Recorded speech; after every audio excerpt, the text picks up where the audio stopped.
Buenas tardes, mi nombre es Arnoldo Santos, soy el vicecoordinador del Grupo de Trabajo en Insuficiencia Respiratoria de la CEMISIU y adjunto de Medicina Intensiva de la Fundación Jiménez Díaz. Me uno a las felicitaciones a los organizadores de este evento y agradecerles también la posibilidad de tener presencia con un tema bastante relevante en todo lo referente al pulmón crítico, como es la insuficiencia respiratoria. Este tema, yo creo, siguiendo lo que hemos entendido, que es la aproximación que se ha hecho al pulmón crítico, también lo hemos enfocado desde un punto de vista integral y vamos a tener presentaciones relacionadas con el enfoque diagnóstico, el manejo y también algo de organización. Para esto hemos reunido ponentes bastante reconocidos e investigadores bastante reconocidos con otros más jóvenes y sin más preámbulo damos el paso al doctor Carlos Subirá de Altaya SARS Asistencial de Manresa, el cual nos va a hablar de la aproximación diagnóstica a la insuficiencia respiratoria. Doctor Santos, por la introducción. Agradecer al comité organizador y en especial a la SEMICIU por invitarme a dar esta charla. Mi charla es sobre el diagnóstico de la insuficiencia respiratoria, que son conceptos muy básicos que estoy seguro que todos ustedes conocen. Entonces, mi charla va a tener una parte muy teórica y muy básica y una segunda parte que igual lo que queremos es crear un poco de controversia sobre el nuevo paradigma del diagnóstico de la insuficiencia respiratoria. No tengo ningún conflicto de intereses relacionados con esta charla.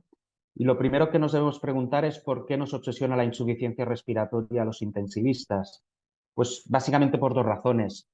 La primera, porque entre un 30 y un 40% de los pacientes que ingresan en las unidades de cuidados intensivos tendrán criterios de insuficiencia respiratoria en la puntuación de SOFA y el hecho de tener a un SOFA compatible con insuficiencia respiratoria se relaciona con una mayor mortalidad respecto a esos pacientes que no tienen un SOFA compatible con insuficiencia respiratoria. Y es más, la mortalidad de estos pacientes con insuficiencia respiratoria aumenta exponencialmente acorde con la severidad.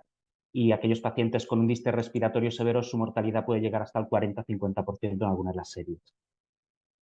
Entonces, vayamos a las definiciones, ¿no? ¿Qué es la insuficiencia respiratoria? ¿Cuándo ocurre el fallo respiratorio? Pues cuando los pulmones son incapaces de entregar el oxígeno y o eliminar el dióxido de carbono que son necesarios para satisfacer las necesidades metabólicas del organismo. Y acorde con esto tenemos dos tipos de insuficiencias o de fallos respiratorios, lo que se conoce como el tipo 1, que es el fallo respiratorio hipoxémico, que viene definido por una presión arterial de oxígeno inferior a 60 milímetros de mercurio y básicamente generalmente ocurre cuando existe una disfunción pulmonar, y el fallo respiratorio tipo 2, que es el fallo respiratorio hipercápnico, que ocurre cuando hay una disfunción de la bomba. Y siempre que existe una insuficiencia respiratoria hipoxémica, lo que se recomienda hacer es hacer un cálculo de la diferencia entre el alveolo de oxígeno entre el alveolo y la arteria y calcular el gradiente alveolo arterial de oxígeno. ¿Qué es el gradiente alveolo arterial de oxígeno? Bueno, es más de la difusión de este gas del alveolo hacia el torrente sanguíneo. Y esta difusión del gas dependerá principalmente de la presión parcial del gas en el alveolo y de la presión parcial del gas en el capilar. Y por tanto podemos decir que, podemos decir que el gradiente alveolo arterial de oxígeno es la diferencia entre la cantidad de oxígeno en el alveolo y la cantidad de oxígeno en el capilar pulmonar. La presión arterial de oxígeno la podemos obtener de una gasometría arterial. La cantidad de oxígeno en el alveolo la debemos calcular y dependerá básicamente de la fracción inspirada de oxígeno multiplicada por la diferencia que hay entre la presión atmosférica menos 47 porque es la presión parcial del vapor de agua a 37 grados, a la temperatura del organismo, menos la presión arterial de CO2 dividido entre 0,8 porque es el cociente respiratorio, y que significa que por cada molécula de oxígeno que se metaboliza se generan 0,8 moléculas de dióxido de carbono. Dicho esto, podemos tener insuficiencias respiratorias con un gradiente alveolo arterial de oxígeno normal, es decir, inferior a 20, que ocurren en dos situaciones. Una, cuando existe una situación de hipoventilación, ya sea por causas del sistema nervioso central, del sistema nervioso periférico, muscular o restrictivas, o de la vía aérea. Y una segunda causa sería cuando estamos respirando con una presión inspirada de oxígeno más baja a la habitual, por ejemplo, en situaciones de mucha altura. Y el otro grupo de insuficiencias respiratorias que cursan con un gradiente alveolo arterial de oxígeno elevado, básicamente serán 4, serían aquellas que existe una alteración entre la relación ventilación-perfusión, ya sea por SUN o bien por espacio muerto. El segundo sería porque existe el SUN anatómico bien fisiológico de la derecha hacia la izquierda. Tercero, porque existe un defecto en la difusión de los gases. Y el cuarto, porque existe un aumento de la extracción tisular de oxígeno. Insuficiencias respiratorias que cursan con un gradiente alveolar arterial de oxígeno normal. Como hemos dicho, la hipoventilación, que se debe a causas del sistema nervioso central, todas aquellas patologías que pueden influir en el sistema neuromuscular respiratorio y en la pared torácica, y alteraciones de la vía aérea. Todas estas patologías suelen cursar con una presión arterial de CO2 elevada.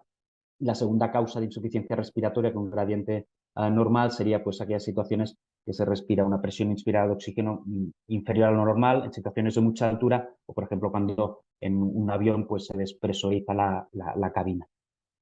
Y vayamos a las insuficiencias respiratorias más habituales, que son aquellas que cursan con un gradiente alveolar arterial elevado. Básicamente aquí tenemos las situaciones de SHUNT, es decir, cuando las regiones pulmonares están menos ventiladas que perfundidas. Esto ocurriría cuando ocurre cualquier tipo de ocupación intersticial o alveolar, o aquellas situaciones que existe una alta relación ventilación-perfusión, es decir, regiones que están más ventiladas que no perfundidas, por ejemplo, en situaciones embólicas.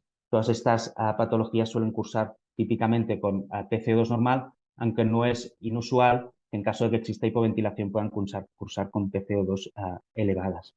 Situaciones de SHUNT de derecha a izquierda, ya sean anatómicas, de tipo cardiológico, de tipo vascular, ya sea a nivel hepatopulmonar, por ejemplo, o en vasos más periféricos, o SHUNTs más fisiológicos, como serían, por ejemplo, las atelectasias masivas, neumonías muy importantes. Y en estos casos la presión arterial de CO2 suele ser normal. Y por último, cuando existe un defecto en la difusión de oxígeno, como serían en las enfermedades intersticiales pulmonares, en las resecciones pulmonares, en el enfisema o en las enfermedades vasculares pulmonares. Todas estas patologías también suelen cursar con PCO2 normales. Y por último, aquellas situaciones que existe una extracción de oxígeno elevada por parte de los tejidos. Esto básicamente ocurre en situaciones de bajo gasto cardíaco, en situaciones de anemia, en situaciones de metabolismo aumentado, como pues puede ser la fiebre, la sepsis o grandes quemados o traumáticos.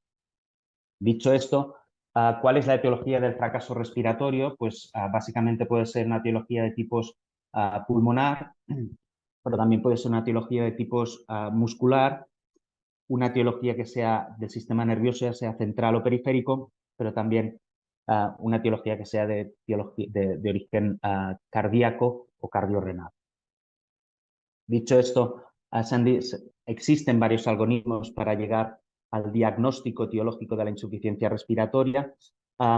Básicamente lo primero que se tiene que hacer es una correcta anamnesis y una correcta exploración física para hacer un despistaje y para descartar pues, las causas cardíacas que puedan explicar la insuficiencia respiratoria, las causas pulmonares, descartar situaciones de anemias o sangrados, infecciones, síndromes de malignidad o bien la presencia de tóxicos depresores del sistema nervioso central. Una vez tengamos una primera idea de por dónde van los tiros, pues empezar ya con las exploraciones complementarias. Primeramente se sugiere hacer una gasometría arterial, básicamente porque nos permitirá saber la presión arterial de oxígeno y con ello calcular el gradiente alveolo arterial de oxígeno. Y segundo, para determinar si existe hipercamia o no. Las pruebas de laboratorio que creamos oportunas en función de nuestros hallazgos en la anamnesis y en la exploración física.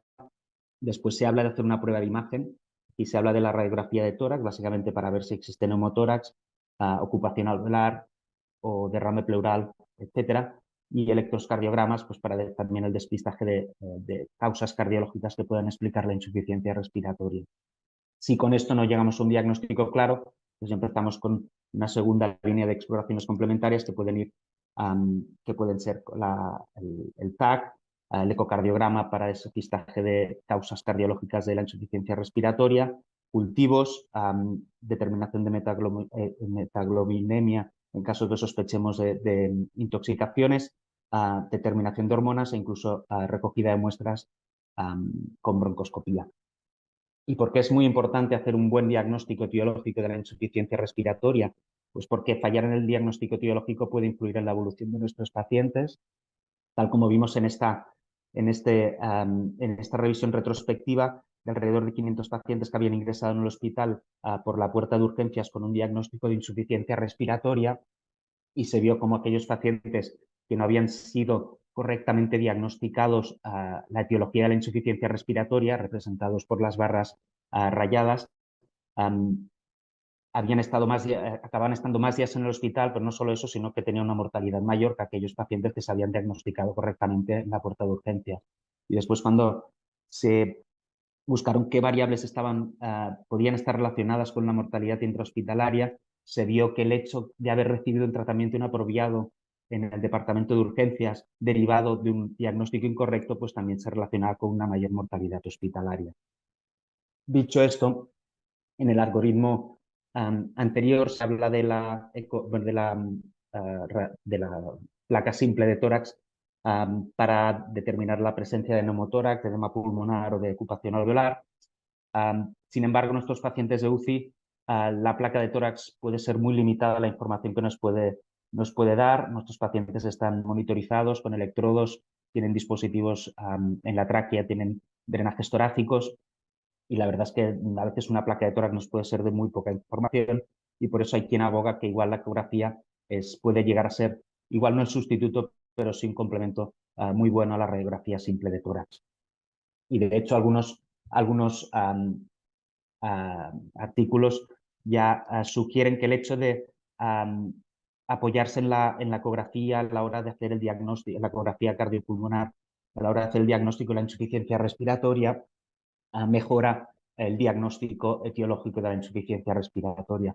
Y no solo eso, sino que existen protocolos publicados, como es el Blue Protocol, que a través de los signos ecográficos podemos llegar a diagnósticos de edema pulmonar, de neumonía y de neumotórax. Y varias series ya sugieren que la sensibilidad y la especificidad para la mayoría de etiologías de la insuficiencia respiratoria de la ecografía, si no igual, incluso mejor que la placa simple de tórax.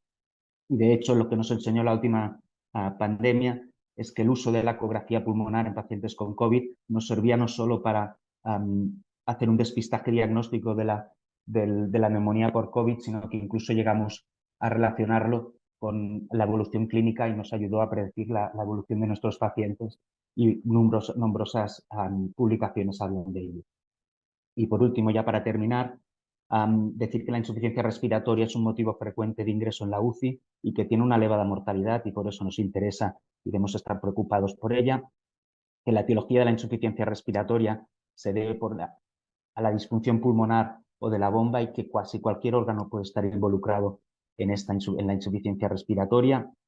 Que fallar en el diagnóstico etiológico de la insuficiencia respiratoria se relaciona con un peor pronóstico, y la pregunta que lanzo es si debemos introducir definitivamente la ecografía pulmonar como herramienta en el diagnóstico y el manejo de la insuficiencia respiratoria. Muchas gracias. Buenas tardes.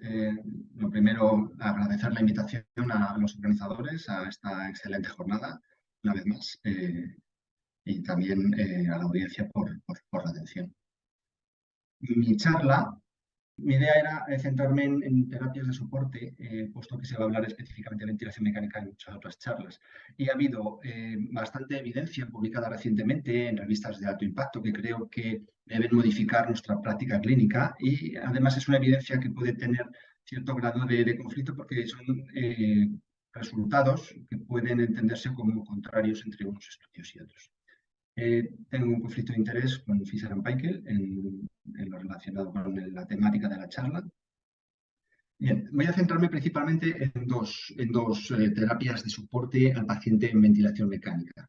En la primera de las terapias de soporte es el efecto de la movilización, fisioterapia y rehabilitación, que ha tenido muchísima repercusión en los últimos meses, por publicaciones muy importantes. Y la segunda parte voy a hablar sobre la nutrición en el paciente en ventilación mecánica y la repercusión que ciertas modificaciones pueden tener en el pronóstico clínico y el resultado clínico del trabajo que hacemos con estos pacientes. Pues bien, para empezar, lo primero que quería decir es que la evidencia en la terapia de soporte referente a la movilización precoz de los pacientes se han publicado incluso metaanálisis, por ejemplo, en la revista de New England, en el que se han generado muchas dudas y esto es un conflicto respecto a guías clínicas publicadas previamente, en las que la conclusión final es que no queda claro que tengan un beneficio en términos de vías libres de hospitalización, entendiendo pacientes que sobreviven y que son dados de alta del hospital. En estos resultados, analizando por separado los estudios con poco riesgo de sesgo y los estudios con un alto con dudas respecto a la posibilidad de sesgo, el resultado definitivo del metaanálisis acaba concluyendo que no hay una evidencia ni un resultado estadístico que apoye la aplicación de esta terapia. Esto no solo en el objetivo que he dicho de días libres de pacientes vivos fuera de hospital, sino en otros muchos objetivos clínicos importantes, pérdida por separado, aparición de efectos adversos, calidad de vida, recuperación de fuerza muscular en pacientes que han desarrollado durante la fase aguda ingresados en unidad de cuidados intensivos, de una debilidad asociada a estos cuidados y otros múltiples scores de recuperación y principalmente de recuperación fisiológica, ¿no? Pues con todo esto aparece hace unos meses un estudio publicado en la revista New England en el que lo que se hace es un análisis, y el título así lo hace entender, la movilización activa precoz durante la ventilación mecánica en pacientes con UCI. Quizás este resultado ha sido un poco el que ha detonado toda la repercusión que ha tenido y el entender que esta terapia podía no ser tan buena como se venía pensando clásicamente en diversas guías y recomendaciones, ¿no? Y un poco una de las reflexiones que yo quiero hacer con este estudio, principalmente dos, es que, como se dice en la propia editorial, este estudio lo que pretende es aplicar un nivel de movilización lo más alto posible, por el mayor tiempo posible, y una vez que se alcanza este máximo, se va disminuyendo la intensidad de la terapia acorde a la aparición de la fatiga del paciente. Esto creo que es un punto muy importante sobre el que ahora voy a ir comentando más detalles. Y el otro punto es la definición de precoz. En este ensayo clínico, el tiempo de mediana desde que el paciente ingresa en la UCI hasta que se randomiza y se inician las medidas, son de 2 días y medio, con lo cual entendemos que es dentro de lo que podría entenderse como precoz, yo esto lo llamaría como muy precoz. O sea que podríamos hablar de una movilización activa precoz y además intensa. Y esto quiero comentarlo porque en el fondo este estudio no compara la movilización precoz frente a no hacer movilización precoz, sino que lo que compara son dos niveles de movilización precoz. Uno sería el estándar, que sería este de aquí, y este sería el intensificado, digamos. Pero en cualquier caso, el manejo estándar del grupo control en este estudio reciben también lo que para mí es una buena movilización. Pues bien, con estas condiciones del estudio de una movilización muy precoz y muy intensa, los resultados que se reportan en el artículo son negativos respecto a que la movilización más precoz y más intensa no aporta ningún beneficio clínico en términos de pacientes vivos fuera del hospital, medido a los 6 meses, y tampoco en otros objetivos secundarios como mortalidad, liberación más precoz de la ventilación mecánica, o de otros, liberación de soporte vasoactivo, de otro tipo de medidas, ni siquiera de recuperación funcional.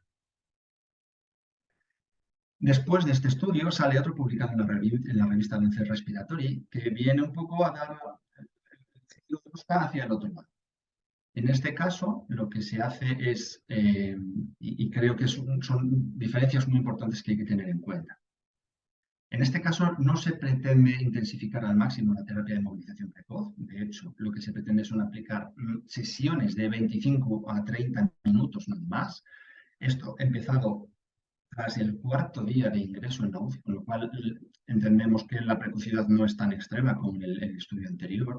Y creo también que esto puede ser un factor de confusión a la hora de interpretar los resultados. Creo que en este estudio no solo se aplica esta medida de movilización precoz, sino que se aplica un paquete de medidas en los que se hace no solo ejercicio físico, sino también se combina con terapia ocupacional, se hace un protocolo de sedación muy ligera en el que se intenta de forma prioritaria reducir la carga de sedantes administrados a los pacientes, evitar en la medida de lo posible, pero como algo prioritario también, el uso de benzodiazepinas y el control de otros factores de riesgo de aparición de API.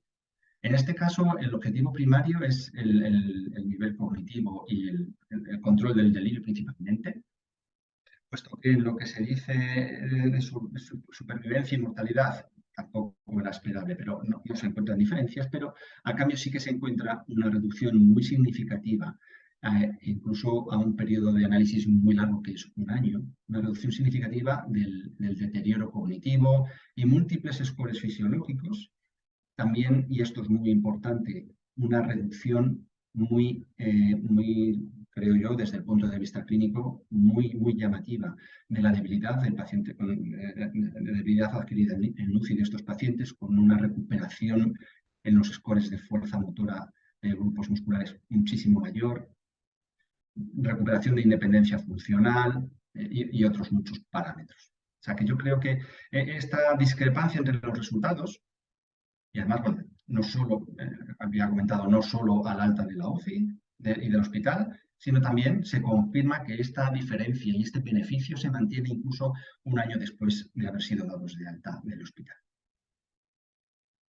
Uno de los puntos que se analizaban en estos estudios era que la movilización precoz tiene sus propias complicaciones y estas complicaciones pueden amortiguar el beneficio clínico de la terapia. Pues bien, si analizamos el grupo que genera un resultado negativo para este tratamiento, lo que vemos es que, de forma significativa, hay más complicaciones en el grupo de pacientes con la movilización intensificada. Y en este caso, las causas más importantes que generan esta diferencia significativa es la aparición de arritmias cardíacas y la aparición de episodios de desaturación de oxígeno. Estos son los dos puntos de máxima diferencia. Y quiero recordar que tanto las arritmias como la desaturación, en el contexto de una intensificación de la movilización que genera fatiga en el paciente, bueno, pues creo que es esta intensificación extrema la que puede ser la causa de estas complicaciones. Por otro lado, el segundo estudio, que no genera la fatiga en los pacientes, bueno, obviamente es en este caso el grupo de control no genera movilización, o sea que es no compara dos niveles distintos de movilización activa.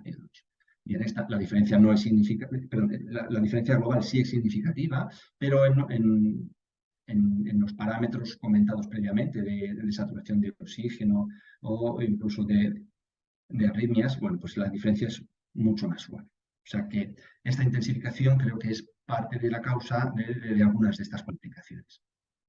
Esto ya fue publicado, esto está publicado en el año 2013 en la revista Tórax, y lo que hace es comparar dos niveles de rehabilitación y de movilización, uno más intenso y uno más estándar. Y ya en este año, en el 2013, ya se dice que esto no genera ningún beneficio y puede tener complicaciones achacables a la intensificación. Bien, esto era lo que quería comentar sobre la movilización activa en pacientes en ventilación mecánica y la segunda parte era hablar sobre una actualización de algunos aspectos de la nutrición que influyen en el pronóstico de estos pacientes.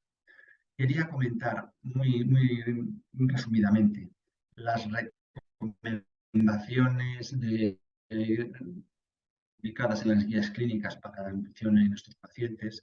Hablan de una tendencia en la fase inicial de la ventilación mecánica y podríamos hablar, la fase más precoz serían los 2 primeros días, luego una fase intermedia que sería hasta la semana y luego una fase más tardía que sería ya quizás, podríamos hablar de pacientes en ventilación prolongada o pacientes, pues desde hace ya muchos años se tiene claro que la nutrición, el aporte calórico y proteico en las fases más iniciales de la ventilación mecánica tiene que evitarse. Se habla de nutrición hipocalórica, en cuanto definido como no pasar más del 70% del gasto energético en reposo de estos pacientes. Esto se puede aumentar pasados los 2 primeros días de la ventilación mecánica hasta un 80%, y el aporte proteico debe estar limitado en el rango de aproximadamente 1,5 gramos de proteína por kilo al día. Estas serían las recomendaciones europeas. Las recomendaciones americanas, sin entrar en tanto detalle, dan un margen más amplio de aporte proteico entre 1,2 y 2 gramos al día.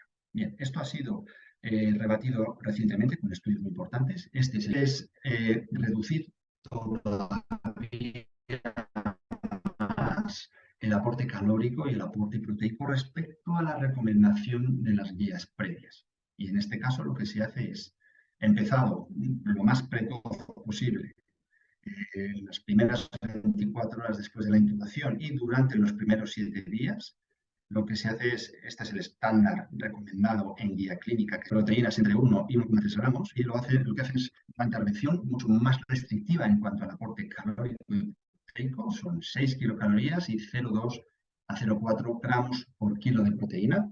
Y en este caso lo que se ve es que, bien, el tiempo hasta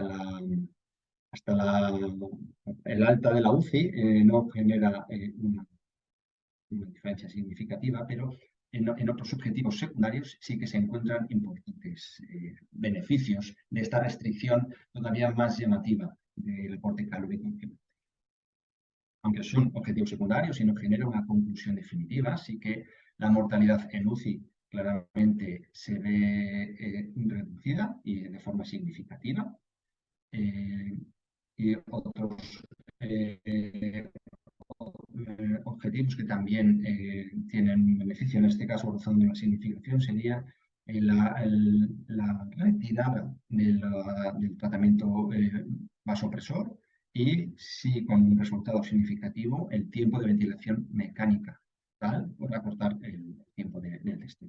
Igual, una restricción más importante todavía respecto a las últimas guías clínicas en la fase aguda, hablo de una semana desde la intubación, es capaz de reducir el tiempo de ventilación mecánica.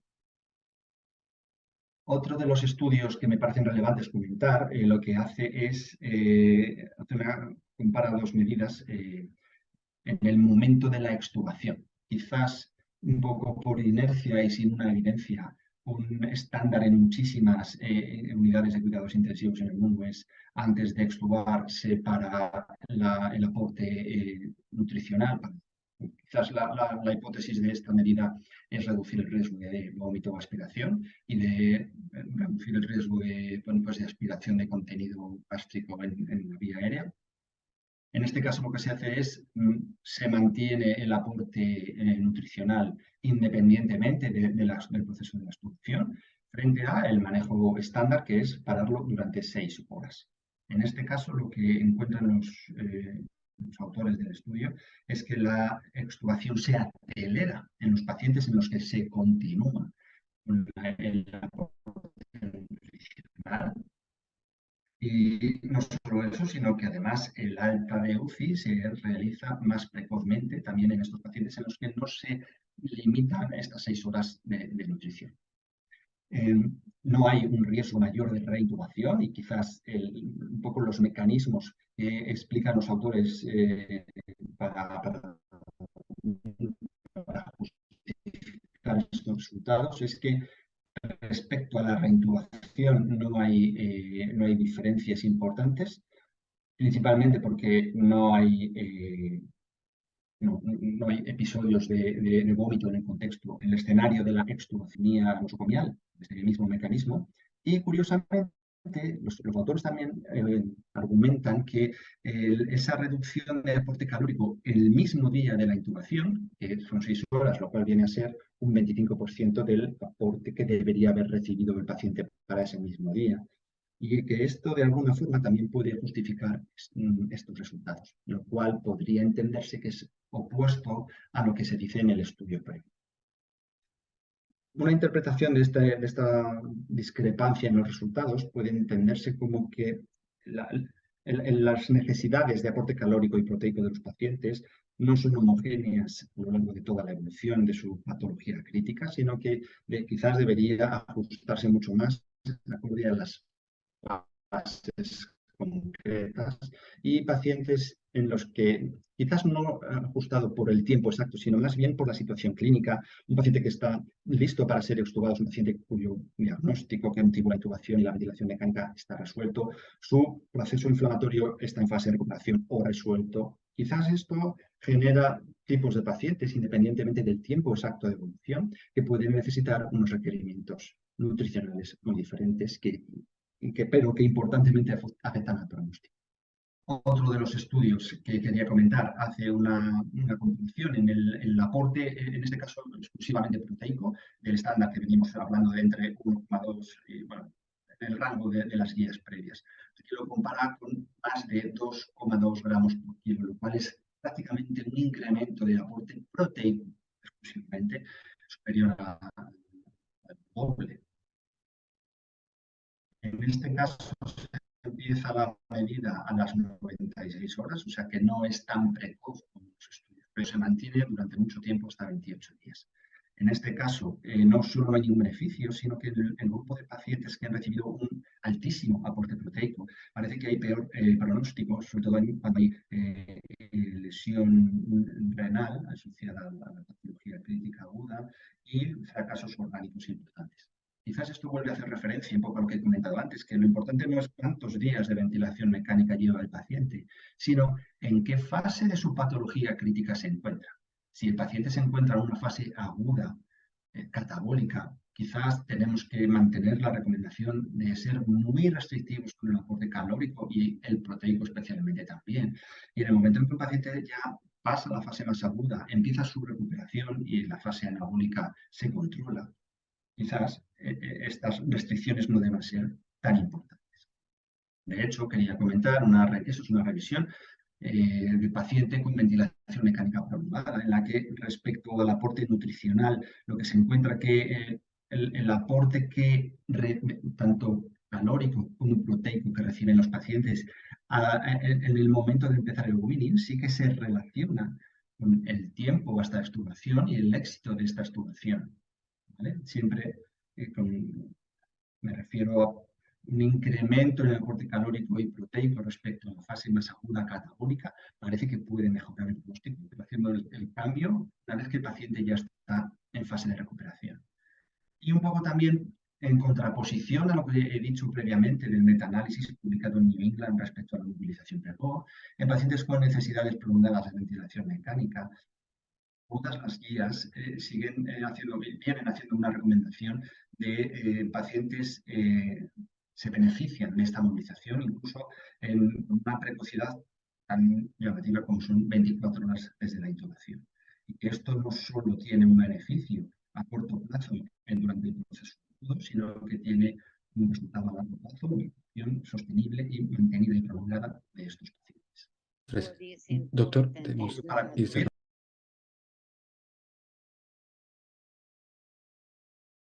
de los pacientes y el hecho de no hacerla de forma intensiva es muy importante y parece que sí que tiene beneficio, pero siempre también en combinación con terapia ocupacional, sedación adecuada y un paquete de medidas que tienen que ir de la mano todos ellos.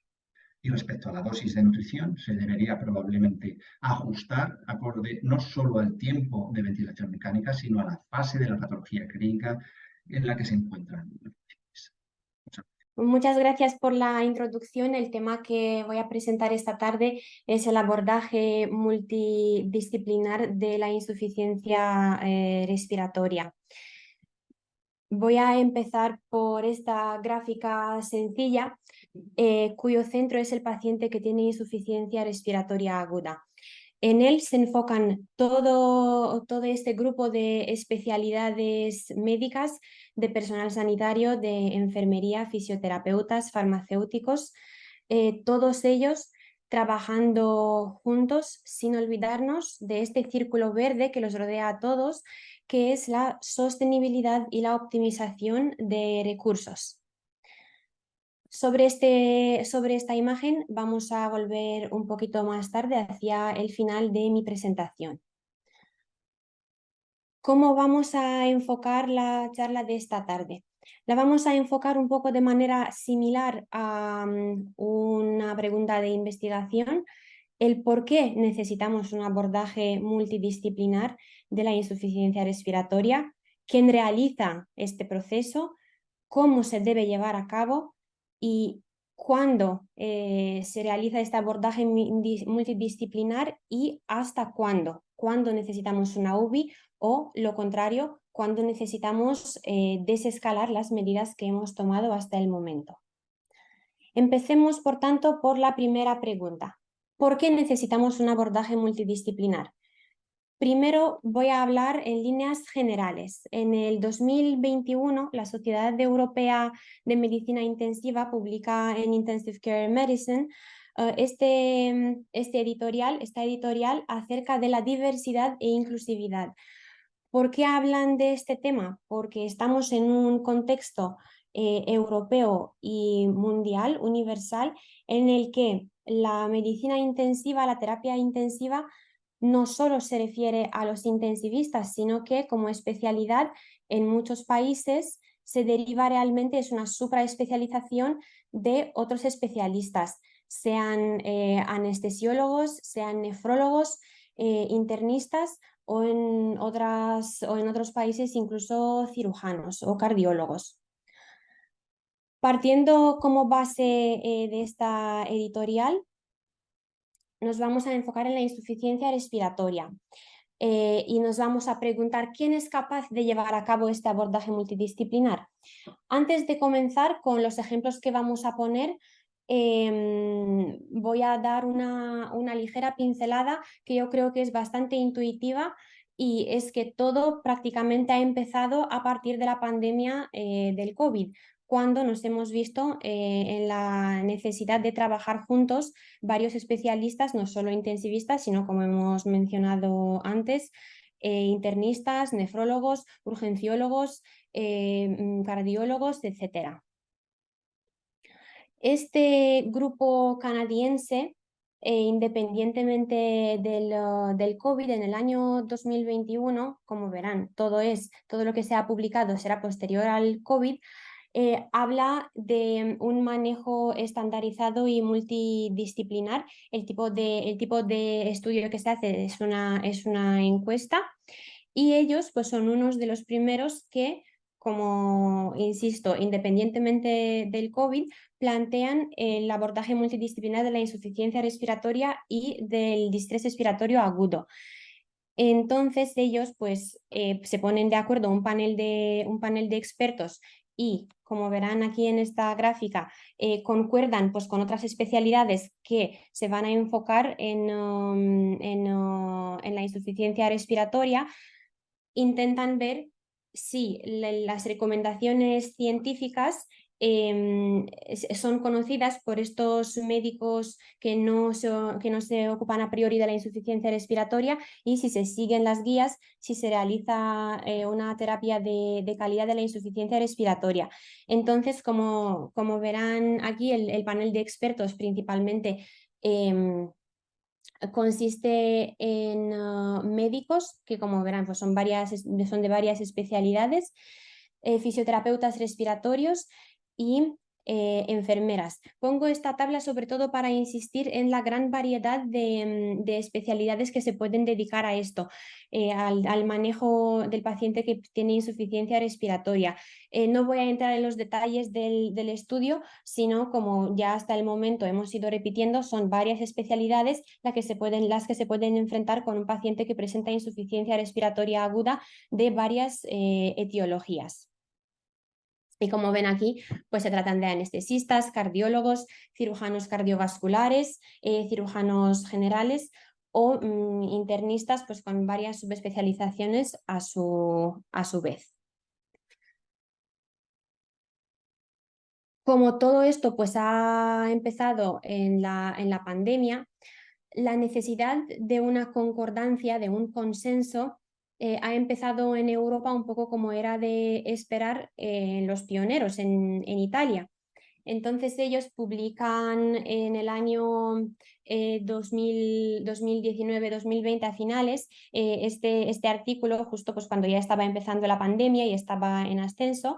Este artículo en el que ya se están poniendo de acuerdo especialistas diversos para reunirse y para empezar un manejo conjunto del paciente con insuficiencia respiratoria. Y de este artículo, de este consenso temprano acerca del manejo del paciente que todavía no es un paciente de UBI, nos llama la atención esta frase, y que es que fuera de la UBI un gran número de pacientes están cotratados, están tratados por una parte por un equipo mixto de neumólogos y otras especialidades. Ellos no entran en detalles de acerca de cuáles son esas especialidades que se dedican a esto, pero son uno de los primeros que llaman la atención acerca de la necesidad de una colaboración de varios equipos médicos. En España también hemos tenido unas recomendaciones de consenso en cuanto hemos empezado a sufrir la pandemia, y en este artículo en concreto se empiezan a referir ya al soporte respiratorio no invasivo. Es importante recalcar que si antes de la pandemia el soporte respiratorio no invasivo se veía principalmente en pacientes que ya habían ingresado en la UBI o en unidades de cuidados intermedios respiratorios, ya en la pandemia los vamos viendo ya en la urgencia, necesitan una terapia de alto flujo, por ejemplo, precoz, iniciada en las urgencias hospitalarias, e incluso en alguna planta con una monitorización un poquito más estrecha, a diferencia de una planta convencional, pero que no llega a ser una unidad de cuidados intermedios. Y ya alejándonos un poco de la pandemia, pero quedándonos en el tratamiento de la insuficiencia respiratoria aguda, surgen aquí en España las recomendaciones consenso de varias sociedades científicas acerca del uso de la ventilación no invasiva y la terapia de alto flujo en los pacientes tanto pediátricos como adultos con insuficiencia respiratoria aguda. Aquí en estas recomendaciones pues también se reúnen varios especialistas de varias sociedades como la SEPAR, la CEMICIUC, y la Sociedad de Intensivos Pediátricos para consensuar acerca de una terapia común en relación al oxígeno de alto flujo y la ventilación mecánica no invasiva. Todo en beneficio al paciente que todavía no es crítico, pero que necesita una terapia intermedia. Este artículo que presentamos a continuación ya no tiene que ver con la insuficiencia respiratoria aguda del paciente con COVID, y es un poco un contexto diferente, es del año 2020, es un consenso entre dos sociedades europeas, entre la Sociedad de Anestesia y las guías de la Sociedad Europea de Medicina Intensiva, y se enfoca en la terapia no invasiva del paciente con hipoxemia que se encuentra en un contexto perioperatorio o periprocedural. Y esto también pues, es un ejemplo de manejo de consenso. Hemos visto un poco pues, quiénes son los que se podrían encargar de estas terapias, digamos, intermedias del paciente que tiene insuficiencia respiratoria aguda. Y la pregunta que surge a continuación es, ¿cómo se debe hacer? ¿Hay alguna indicación estricta? ¿Hay alguna guía que se haya llevado a cabo? Como han visto, la evidencia que hemos presentado hasta ahora todavía no es muy fuerte, son guías son consensos, son recomendaciones de expertos, son reuniones de estos grupos multidisciplinares, pero el nivel de evidencia todavía no es muy fuerte.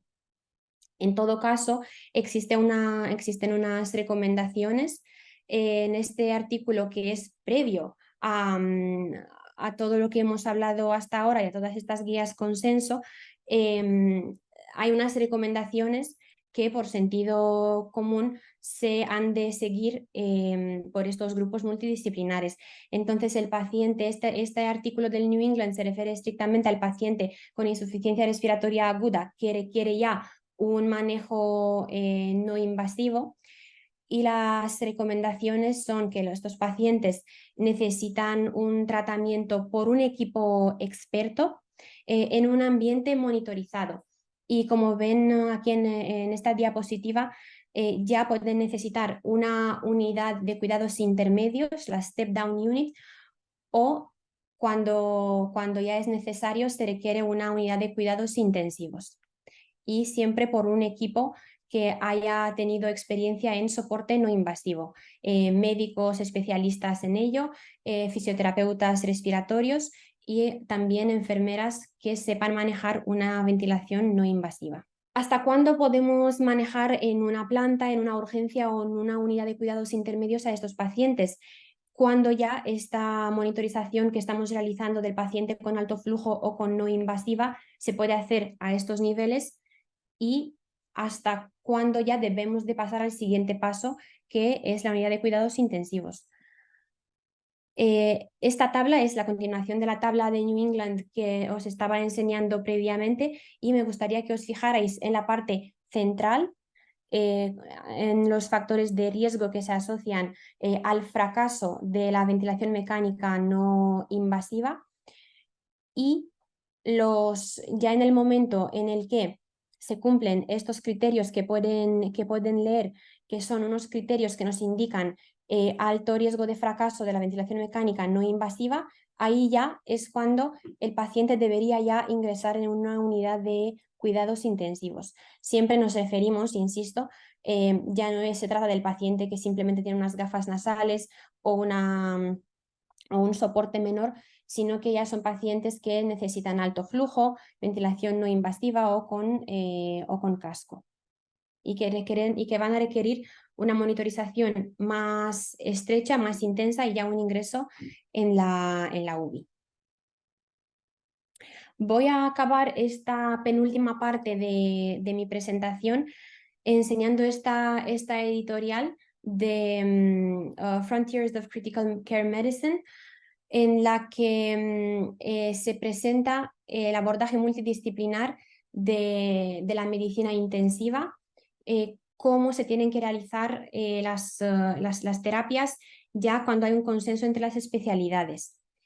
Esta editorial viene en apoyo a lo que habíamos hablado al principio, que la medicina intensiva es una especialidad que en muchos sitios ya parte de otras especialidades, como hemos dicho, nefrólogos, anestesiólogos, y se insiste, como os voy a enseñar a continuación, que la unidad de cuidados críticos es un deporte de equipo que requiere la colaboración no solo de varios profesionales sanitarios, pero también de diferentes especialidades. Estos especialistas tienen que tener un conocimiento amplio, complejo, conocimientos sólidos que son fundamentales para una terapia óptima para el paciente crítico. En algunos países, pues como ya hemos mencionado, son los anestesiólogos los que ofrecen el tratamiento, mientras que en otros sitios, pues como es por ejemplo el caso de España, son los intensivistas los que son responsables de la organización de la unidad de cuidados intensivos.